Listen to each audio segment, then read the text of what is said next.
I'm here with swimming and diving coach Eric Lindquist. Coach Lindquist, you've been in action now for 2 days. You're the first winter sport team to begin. Talk a little bit about how things are going early on here. Good couple of days. We got a good crowd.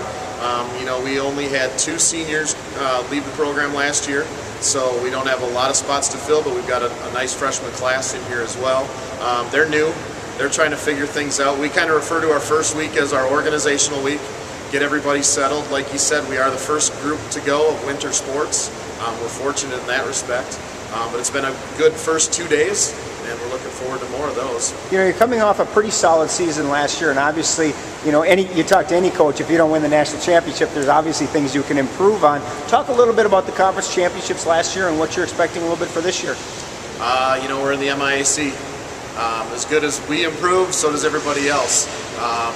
The competition will be fierce as usual. There's some perennial powers, but I think we turned some heads last year as well.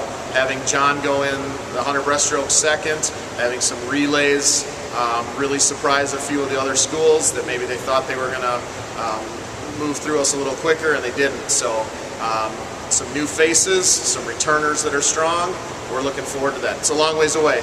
We always say all this work for 3 days in February, but that's really what it's about. So. You talked about obviously surprising some people, and I'm sure that this year there's going to be some freshmen that are going to surprise some people as well. But one person who won't surprise anybody this year obviously is going to be John Fox, who's coming into his senior year. Had a fantastic year last year, making it to nationals, becoming our first swimmer to ever make it to nationals. Talk a little bit about what you expect from John, and how can he ever improve on what he did last year?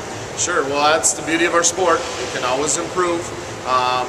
Expectations for John are that he'll give us everything he's got. In terms of competing, you never know what's out there. His main competition was a young man from St. Olaf. He's now graduated. I don't think that means John's an automatic conference champion, but that's sure a possibility. He's got the talent, he's got the desire, and it's just a matter of doing the work at this point. I hope we're back, and we sure could be. We could be there with other people as well, so we'll give it our best shot. I know coaches don't like to do this, but talk a little bit about some of the other people that you've seen. And granted, it's only been 2 days, but who's surprised you so far, or who's impressed you with some early workouts? Sure. On the women's side, Courtney Kyler spent a lot of time in the water this summer, so I'm looking forward to seeing what she can do. Of course, we have to kind of get into our season and do that. So that's strong. A lot of our were freshmen men last year come back strong this year. Tim Tisk is looking great so far. He did have a little ankle injury that we're trying to heal up and get better. And there's some new faces out there. Mark Ross from Iowa should be a fun one for us. And there should be some others that step up as well and hopefully surprise everyone.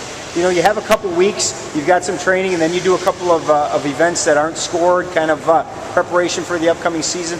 Is it a long preseason for you getting into like a real meet competition? Yes and no. This is a training sport. This is a lifestyle sport for a lot of people. It's not quite like some of the other team sports where they practice, waiting for that competition. Practice is what we do. We do that every day, sometimes twice a day, and we're okay with that. We're ready to compete, once October kind of gets past us, but this is a good amount of time for us to prepare and kind of get together as a team. Sounds good. Coach Lindquist, thanks very much. You bet.